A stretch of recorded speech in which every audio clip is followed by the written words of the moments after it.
É isso, muito obrigado.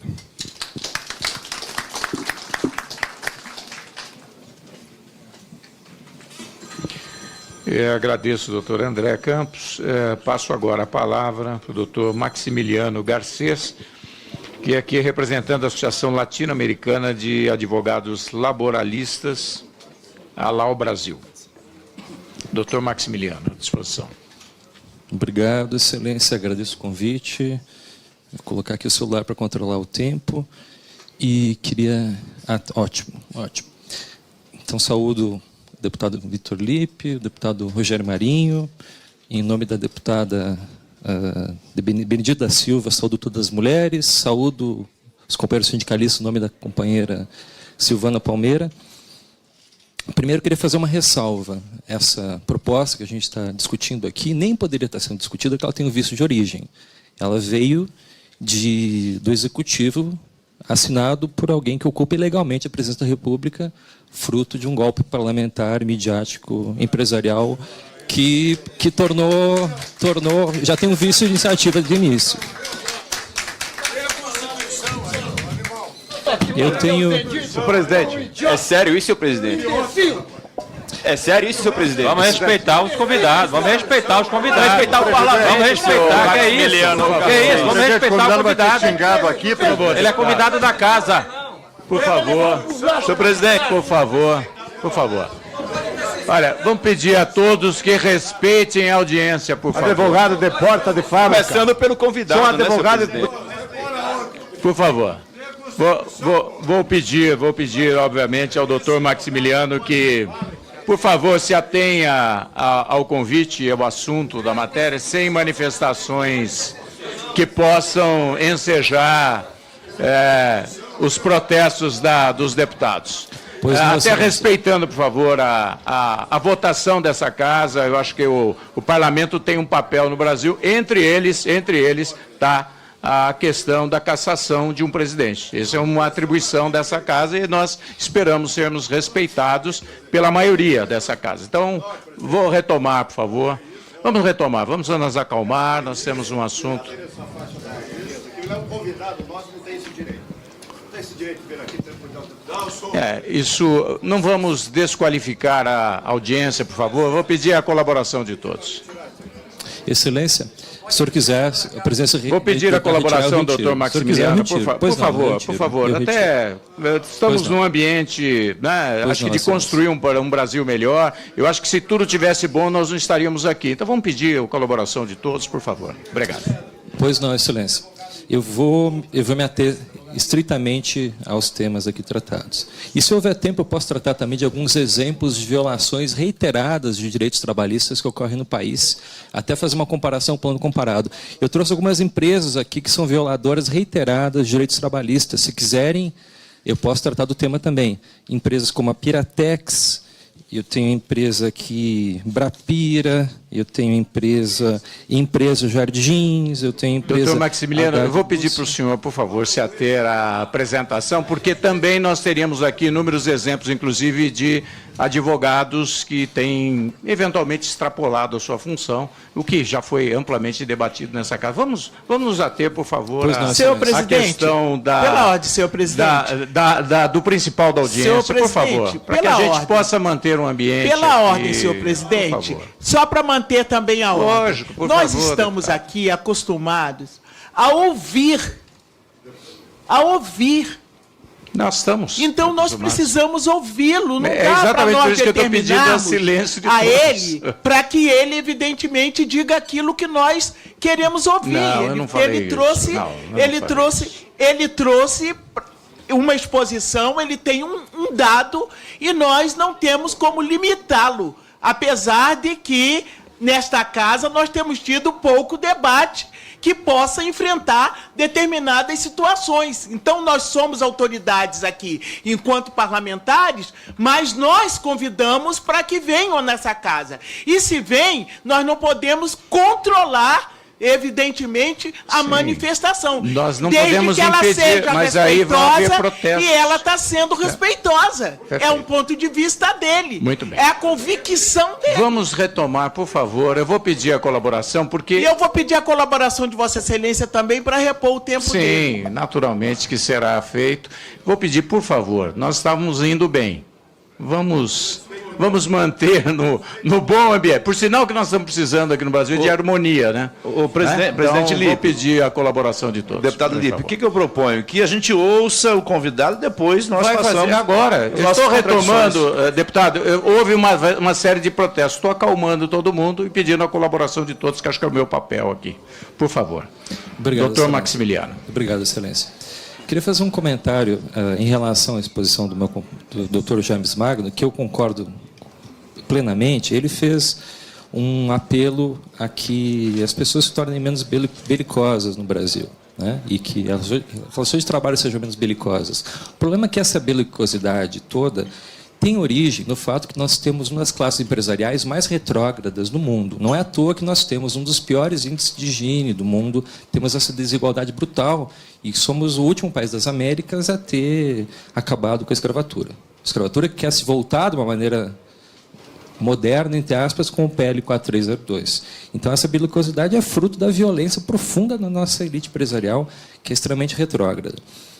E essa reforma trabalhista, eu vou tentar expor aqui, até usando exemplos no direito comparado, que ela é péssima não apenas aos trabalhadores, e não apenas à sociedade, mas também à classe empresarial, que é uma reforma trabalhista que pensa pequeno, que tenta encontrar um lucro de curto prazo, destruindo toda a capacidade produtiva do país, transformar o país numa pequena lojinha de 1,99, uma fabriqueta de fundo de quintal, com uma ampla destruição da capacidade de organização do sindicalismo e dos trabalhadores, e com uma rotatividade gigantesca, diminuindo a produtividade de maneira brutal, diminuindo a capacidade de consumo e o mercado interno. Então, é um pouquinho aquela lógica do escorpião e do sapo. A classe empresarial que fez a reforma, que foi mandada pela Presidência da República, ela tem essa visão de querer defender um lucrozinho pequeno agora e em prejuízo do futuro nacional. E os exemplos internacionais são claros. O governo Menem, quando fez algo muito parecido com essa proposta na Argentina, conseguiu destruir o mercado consumidor argentino, com prejuízos enormes, inclusive para a classe empresarial daquele país. O governo Aznar, na Espanha, o governo Fernando Henrique, aqui no Brasil, fizeram a mesma coisa. É tentar matar a galinha dos ovos de ouro. E o negociado sobre o legislado é o exemplo mais absurdo disso. O Brasil já é um país extremamente desigual. Uma das poucas coisas que garantem um mínimo de consumo e padrão civilizatório mínimo é você ter a garantia da CLT. Você querer permitir que o empresário escolha se ele vai seguir a CLT ou se ele vai obrigar os trabalhadores a fazer um patamar ainda mais baixo, é você querer voltar à barbárie, você não ter nem mesmo essa garantia. Isso seria péssimo, inclusive para os empresários brasileiros. Dá um exemplo aqui. Imagina, doutor James Magno, que o senhor está andando na rua, vem um assaltante e coloca uma arma na sua cabeça. É um exemplo que o meu companheiro Hugo Melo, que tem sofrido uma perseguição brutal, e a minha associação é solidária a ele, já deu. O assaltante coloca a arma na tua cabeça e diga: me dê a tua carteira, senão eu te dou um tiro. O que foi isso? Foi um contrato. Ele ofereceu uma cláusula: se você me der a carteira, eu não te dou o tiro. Você decidiu: olha, eu vou aceitar ou não. Talvez eu ache que você não tem coragem de dar o tiro, talvez eu ache que a arma não tem bala. Então, eu decidi fazer o contrato, está aqui minha carteira, e você não me dá o tiro, negócio fechado. É um contrato? É um contrato com visto de consentimento, você não tinha capacidade de resistir, o contrato é nulo. O que é o negociado sobre o legislado? É a mesma coisa. O empresário chega para o sindicato e diz: olha, eu costumava ir 6 vezes por ano para Miami comprar porcaria. Agora, com essa crise, eu só consigo ir 3 vezes por ano. Então, eu preciso que você abra mão de direitos históricos que você tem, porque, senão, eu vou sair dessa cidade e vou abrir a minha fábrica numa empresa que tem um sindicato pelego esses pelegos que chegam a dizer que o Cunha é a pessoa mais honesta que ele conhece, e que vão aceitar fazer um acordo desses, abrindo mão de direitos abaixo da CLT. E o que o sindicato vai dizer? O que o trabalhador vai dizer? É a mesma coisa. Ele está com a arma na cabeça do desemprego, de uma chantagem brutal, e não tem condição, tem vício de consentimento, abrindo mão de patamares mínimos, que são pequenos no plano de vista internacional. Então, é isso que é o negociado sublegislado. Além de ser inconstitucional e ser viola o Pacto de São José da Costa Rica, a Declaração Universal de Direitos Humanos, só para citar exemplos internacionais, que é um dos temas aqui da palestra, ele seria nefasto para a economia nacional e para os empresários. Exatamente por isso que destrói a capacidade de organização das indústrias e do comércio, da agricultura brasileiros. E você coloca também o Brasil num papel subalterno no capitalismo internacional. É isso que esse governo ilegal que ocupa a presidência tem feito com o ministro Serra, o ministro Aloysio Nunes, colocar o Brasil de uma maneira subalterna, permitindo que nós nos submetamos aos interesses internacionais e destruamos indústrias importantes do Brasil. O negociado sublegislado vai economizar dinheiro para os empregadores? Vai, no curto prazo vai. Isso vai diminuir a participação dos trabalhadores no PIB, isso vai diminuir os salários, vai destruir os sindicatos. O que isso vai gerar depois? Vai gerar uma diminuição do consumo. O trabalho temporário, aprovado no PL 4302, e a terceirização tornariam isso ainda pior. Você não tem como qualificar a mão de obra, a pessoa trabalha 3 meses num lugar, 3 meses na outra, fica alguns meses desempregado. É a economia mesquinha, pequena. Então, os empresários brasileiros nem ganhar dinheiro sabem adequadamente. E essa proposta é isso, é um tiro no pé do empresariado no longo prazo, que você destrói a economia nacional. Você não tem como ter uma indústria de ponta, agregando valor no grande prazo, produzindo ciência, conhecimento, organizando mão de obra dessa maneira. 3 meses aqui, 3 meses lá, todo mundo terceirizado, quarteirizado, quinteirizado, que é o que a proposta permite, esse negociado sublegislado, inviabilizando qualquer tipo de garantia social, gastos brutais que isso geraria, países que destruíram a capacidade dos trabalhadores se organizarem, conseguiram isso, uma legião de desempregados, gastos enormes para o SUS, para a Previdência Social. O tecido social começa a se rasgar, você tem mais violência, mais instabilidade. Né? Os deputados que defendem a família, entre aspas, como é que você defende uma família? Como é que o deputado pode ser evangélico que defende a família e você quer criar situações no mercado de trabalho que você inviabiliza sustentar uma família? Quem consegue ser um bom pai, um bom mãe de família, trabalhando um mês aqui, depois alguns meses desempregado, depois com laranja, depois com um gato, depois com uma terceirizada, depois com um quarteirizado? Como é que você faz o levantamento de longo prazo? E o desemprego, isso também gera desemprego, porque você diminui a quantidade de empregos plenos. Você tem esses empregos de segunda, terceira categoria, você tem uma legião de pessoas que vão para os PJs da vida, para a economia informal, para essas empresas de fachada, de laranjas.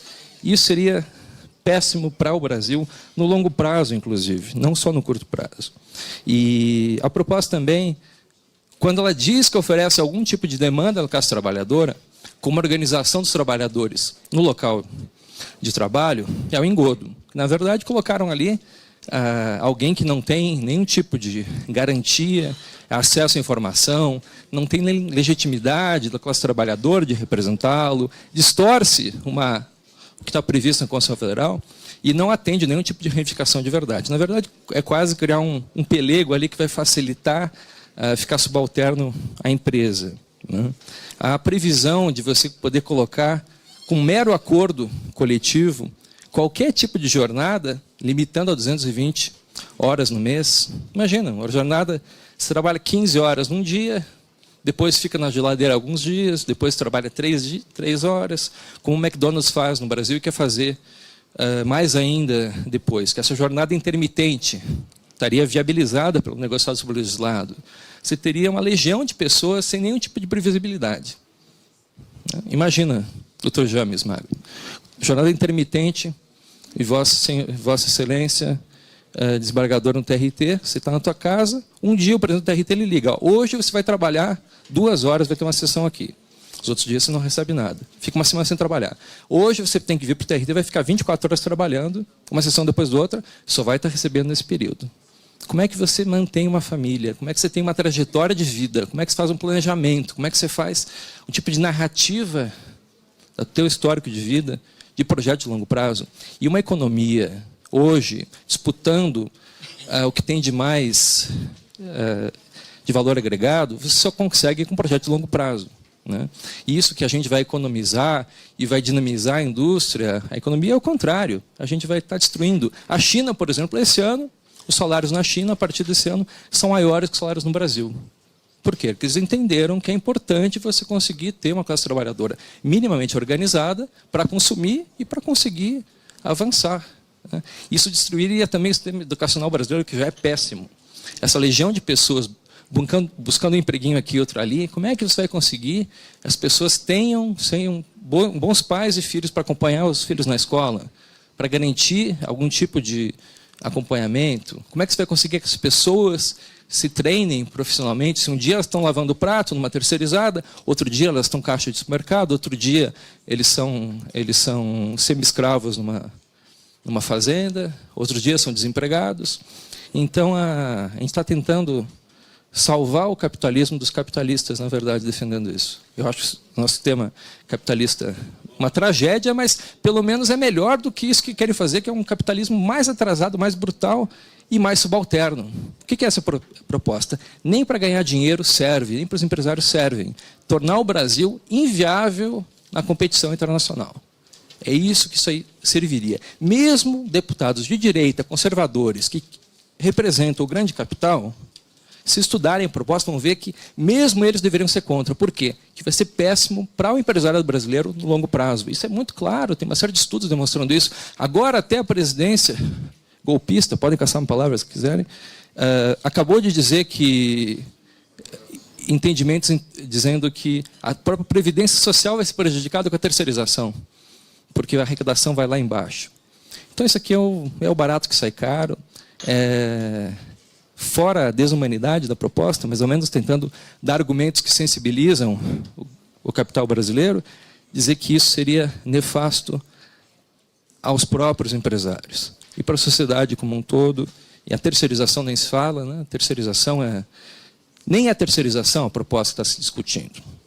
Aquilo que os empresários diziam, né? A gente quer terceirizar uma parte da empresa para a gente poder se dedicar à nossa missão principal, que é a atividade fim, contratar alguém que faz melhor do que eu faço.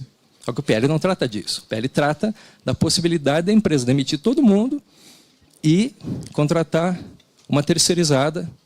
E essa terceirizada pode demitir todo mundo e contratar uma quarteirizada. Então não é terceirização o projeto, é aluguel de pessoas. É outra coisa, completamente diferente. E a reforma da Previdência, então, que não é uma reforma, é acabar com a proteção social do idoso. Isso não é uma proposta, isso é quase uma declaração de guerra aos aposentados e aos miseráveis brasileiros. Né? E só um governo que não foi eleito pelas urnas poderia fazer isso. Imagina qual eleição do mundo que se ganharia um candidato que diria: o meu objetivo é implantar o negociado sublegislado, destruindo os salários brasileiros, fazer uma terceirização que é a volta do trabalho escravo moderno, acabar com a Previdência Social, deixar o Brasil à mercê dos interesses norte-americanos e prejudicar as mulheres, os índios, os LGBT, as minorias, retirar benefícios sociais, fazer a PEC do fim do mundo, que é algo que nenhum país já fez na sua história, destruir o sistema social produtivo dessa maneira. Então, em nome da Associação Latino-Americana de Advogados Laboralistas, que já fez moções, um encontro recente, contra a reforma trabalhista, eu proponho aos deputados, independente do matiz ideológico, de onde provenham, que votem contra essa proposta. E concluo aqui com uma saudação aos deputados que votarem a favor da reforma trabalhista. Meus votos, que vocês nunca mais tenham votos. Obrigado.